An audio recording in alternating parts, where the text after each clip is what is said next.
Well, it came about when my daughters were very young, and Saturday was always Daddy's Day with the two daughters. So we'd start out and try to go someplace with, different things, and I take them to the merry-go-round, and I took them different places, and as I'd sit there while they rode the merry-go-round, did all these things, sit on a bench, eating peanuts, I felt that there should be something built, some kind of an amusement enterprise built where that the parents and the children could have fun together. So that's how Disneyland started. Well, it took many years. It was a period of maybe 15 years developing. I started with many ideas, threw them away, started all over again, and eventually it evolved into what you see today as Disneyland. But it all started from a daddy with two daughters wondering where he could take them, where he could have a little fun with them, too. Well, welcome back, everybody, and thanks for joining us as we are in Griffith Park on this Saturday morning. I believe it is well, let me look. Cheated. 2/24/24 Saturday. It's 8 o'clock in the morning, and I'm getting pretty good at arriving on places that, well, just aren't open. Today we're at the merry-go-round in Griffith Park, and this is the inspiration from Walt Disney, where he would come and have his daddy-daughter day. And it said that while sitting here, while his daughters would ride the merry-go-round, is where he came up with a vision of Disneyland, somewhere that he could take his daughters and somewhere that they could go and just spend the day in a nice, clean, friendly place. Now, I wanted to show you inside. I want to show you the merry-go-round. However, the bench that Walt used to sit on is supposedly in Main Street in the Opera House. So if you're ever in Disneyland, ask a cast member, and I'm sure they'll be glad to show you out. I know it's supposedly, I don't know if it's a replica, but it's supposedly the one that Walt would sit in. Somebody walking in bushes over there. A lot of weird stuff going on here. I mean, there's people hiking. It's early morning, but that's not here nor there. Anyways, back to today. Today's adventure is going to be us going through different parts of, well, Los Angeles area, showing the studios. We'll go by there. We'll go by where Walt passed away. We'll go actually where Walt is said to be laid to rest. We'll go down to Echo Park where Walt first came when he came out here and stayed at his uncle's house. So let's get going. Let's do it.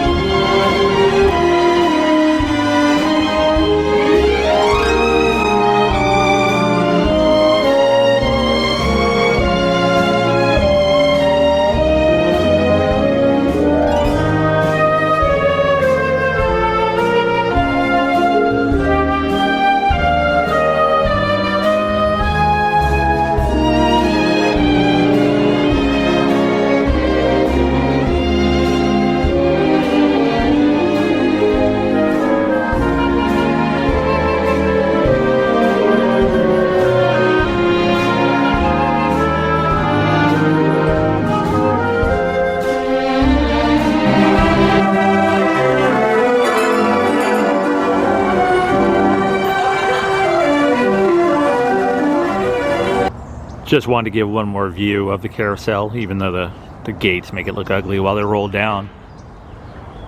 But everybody parks over here. There's a parking lot, and there's trails that go all the way up through Griffith Park here. And one thing, if you do take these trails and you do park over here, the old LA Zoo's just right in over these hills. All the enclosures where all the bears and all the wild animals, lions and tigers were kept are still there, and you can still check those out. Few relics of the past. And if you want to play some tennis anyone? They have a few courts. I was just heading out of town, or not out of town, but over to the studios, and I just saw this. We're at Travel Town, which is like the train museum with the live steamers. But this is like the narrow gauge, the super narrow gauge railroad that Walt had at his house. So he had this train going around his property up here in Griffith Park when he lived here. I'm getting really good at going to places that are closed to show you guys, but it's still relatively early. There it is, the Los Angeles live steamers. And Just check on the times if you're going to come out here, because they always change their times and they're not very consistent. And this is why we're here. The Carolwood, Walt Disney's barn, pacificcarolwood.org. And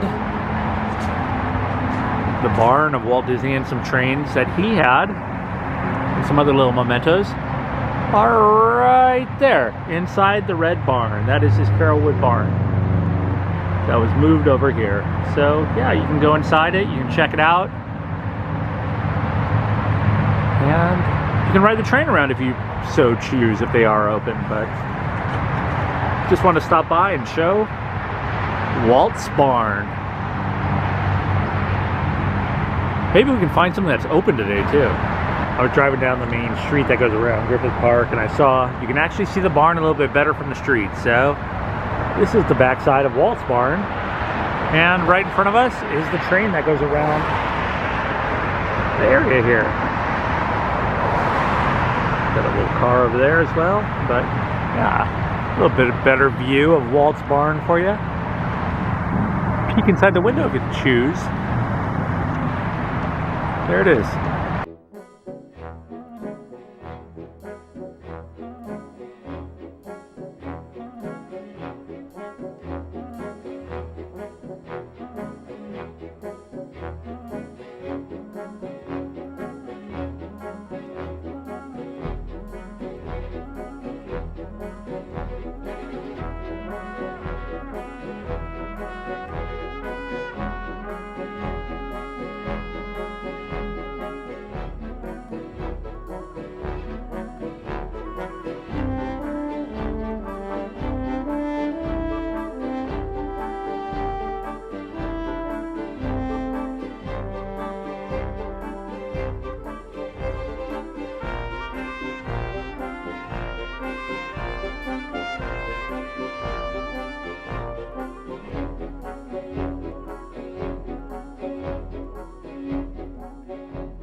And here we are. Welcome to the Los Angeles Live Steamers Railroad Museum, exhibit of Scale Railroad.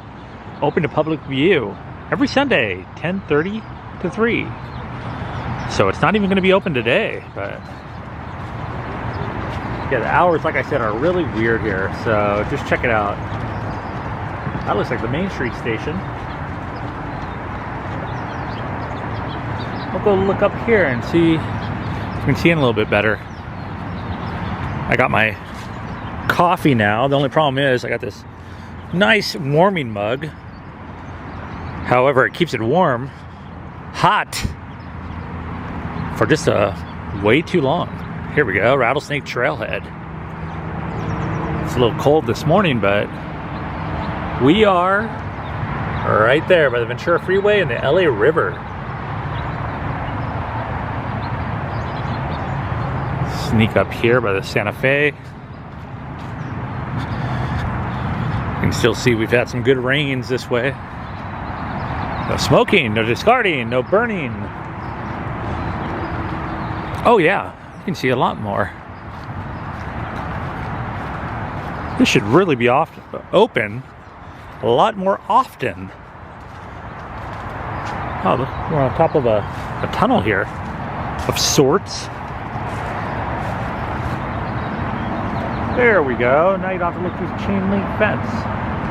Okay, so now maybe we can get our day rolling with something that's actually open. Well, not this behind me, but this is definitely worth a look. I'm on Lincoln Street in Alameda, right in, I guess, Toluca Lake area, right by Burbank, and directly behind me is the Walt Disney Studios.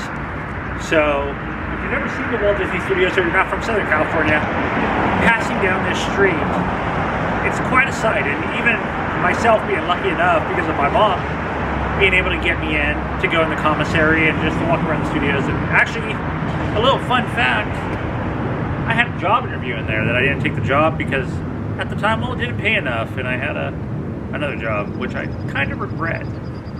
Another really cool thing inside these studios, they have, when I had my interview, they have the original camera from Snow White. and it's a layered camera where it's huge. This thing's monstrous. I should be able to find a picture and I'll insert it right about there.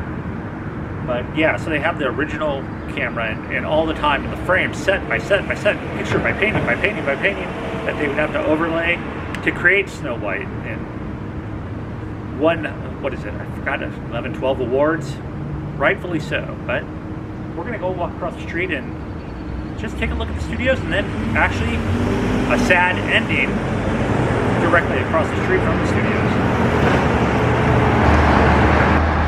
So if you start to notice these little fence posts, you'll know you're in the right place. We got the Mickey heads, and right here the main entrance. Well, what is now one of the main entrances to the Walt Disney Company Studios. Right here is the guards booth.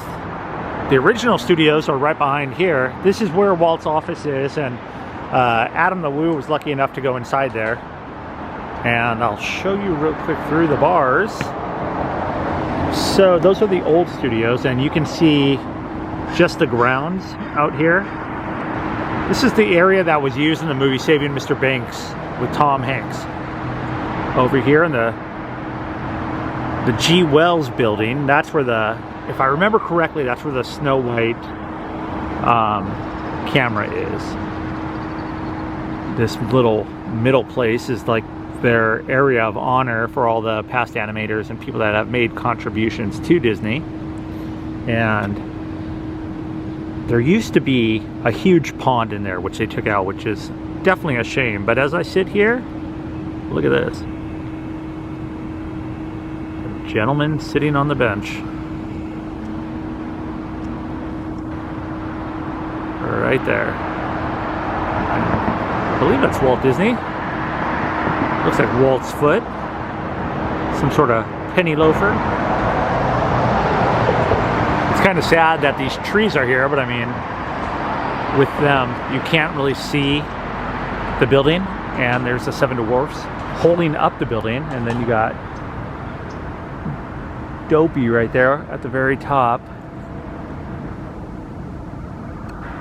holding up the arch. There's a better shot of Dopey. Yes, and the Seven Dwarfs all below him, holding the building up. That is very, very cool. We're gonna walk around. We're gonna take Lincoln down, and we're gonna, oh, maybe this side is a little bit better. Not so much. Lots of trees. But we're gonna walk down here, and I'm gonna show you the main gate and some history to that. Is that Bashful? Looking all bashful. Whoa, whoa. Super. Look at his feet. So we're over off Buena Vista Street. So I went to the original entrance. And here it is, the Walt Disney Studios, as you can see. And of course they're doing little landscaping, but here's the original security booth. And out here, back in the day when there was the strike against Walt Disney, you would see the picketers all down here, and I'll insert some photos of that and some stills. But yeah, they were all out here with some, let's just say, not very nice animations of Mickey.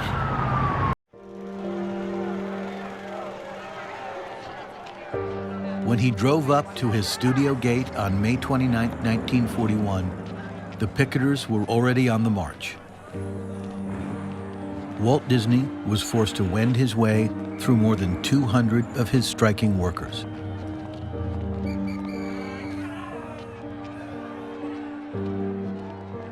Nearly half of the studio's art department had walked out. And it wasn't just the low-wage workers. Some of Disney's most trusted animators were also on the picket line. The street's full of strikers, not only from Disney, but from other studios. That spell gets broken. He poured his passion, everything he believed in, into the studio. A certain light, if not had gone out, at least dimmed, inside Walt Disney. There's before the strike, and there's after. And he was two different people. So once again, I mean, if it's not that common to you, there's the ABC building off the 134 freeway going into the San Fernando Valley, but like I said, they're doing some landscaping. Over here are the older studios in the grounds, and this is where Tom Hanks would have been walking around as Walt in Saving Mr. Banks.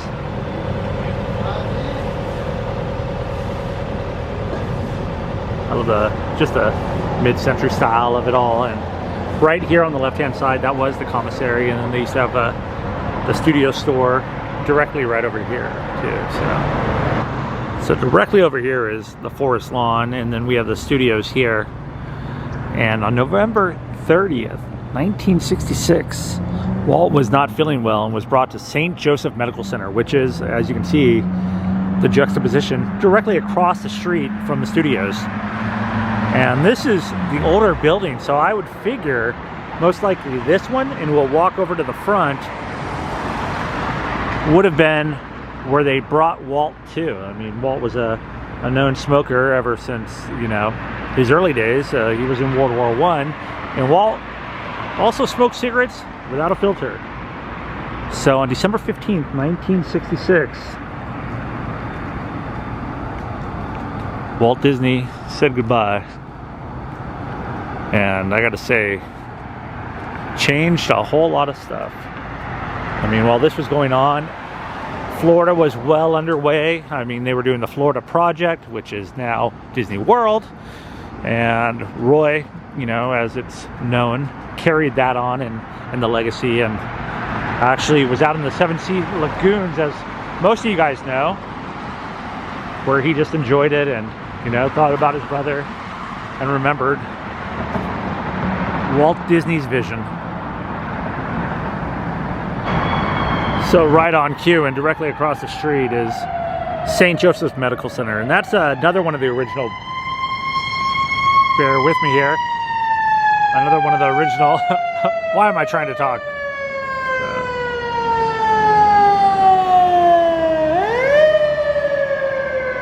They cut it right there because they're about to turn in, but yes, that is the original too. But I gotta figure that looks a little newer than the other part that I've already shown you.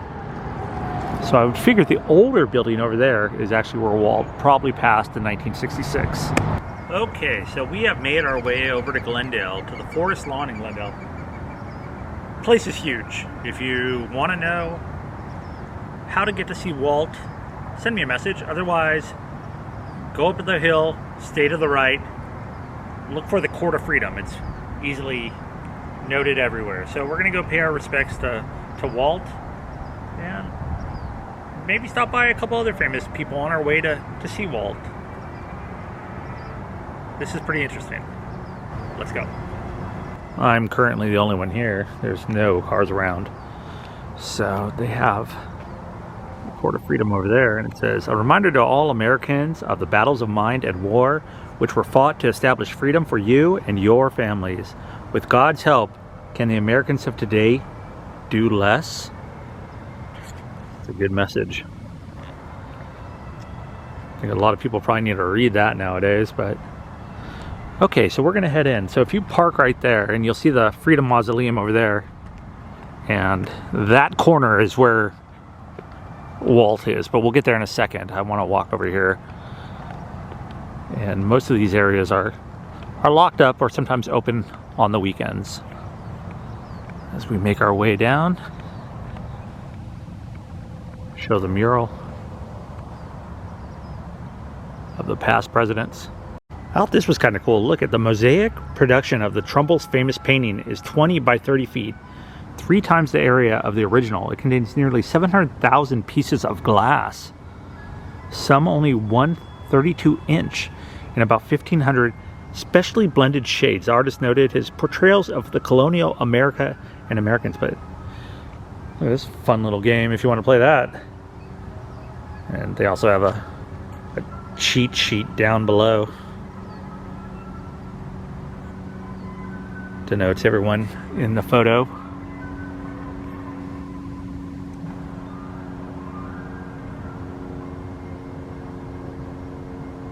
and the music playing in the background. So just peeking over those hills is downtown LA, but this notes, first in war, first in peace, first in the hearts of his countrymen.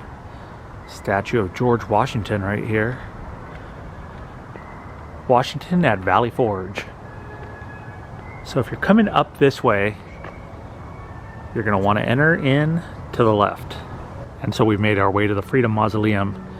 And directly to the left, I'm going to say this has changed quite a bit. I've been coming here for, 20 years I've known about this.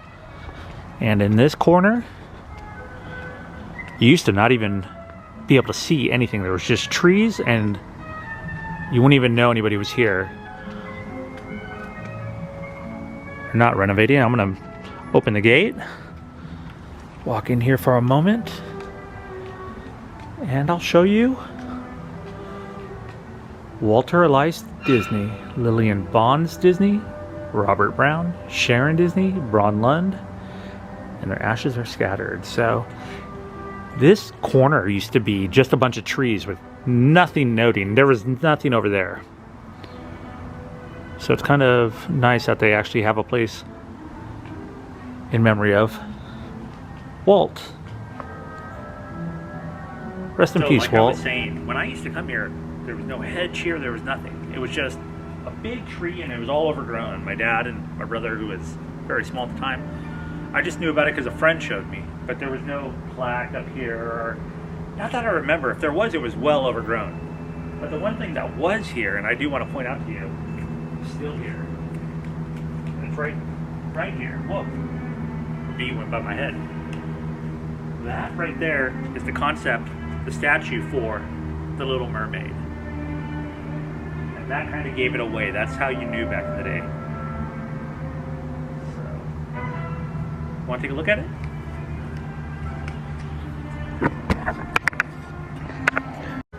So in the ground right there, there's a little mini, as you can see, but yeah, this statue, it's the Little Mermaid statue that's been here ever since I can remember. And I do have music playing in the background. It sounds like on a loop. Yeah, directly under here.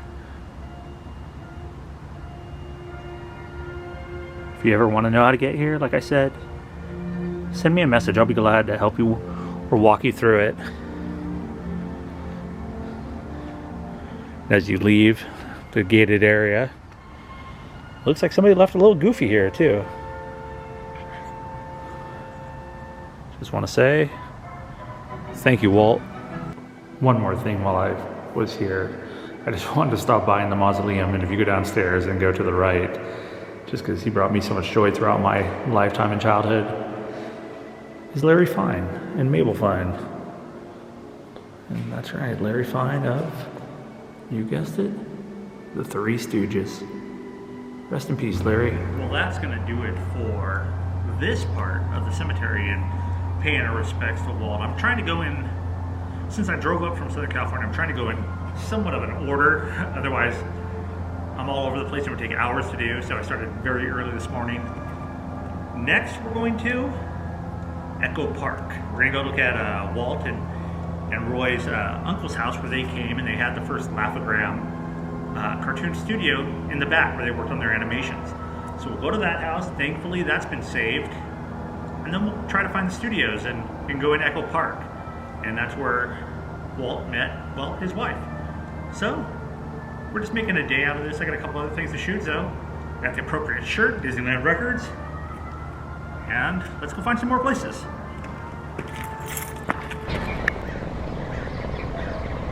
So we've made it over to Los Feliz, and here we are on Kingsville Ave. Now the year was 1923, and Walt boarded a train from Kansas City. Made his way out here to Los Feliz, California to try to get a job at the studios, get his animations going. However, he could not find a job, so he came and lived with his uncle, Robert. And this is the house right here. This would be Robert's house. He rented a room, and Roy was here with him, and this is where they started. Back in the back, that is not the original, but that would have been their animation studio. So Walt would have been working back there, hanging out here. And right here it's noted, and you can find it online, 4406 Kingswell. This place has been completely gutted, as you can see, but it looks like it still has the bare bones of the stairs and the sidewalk.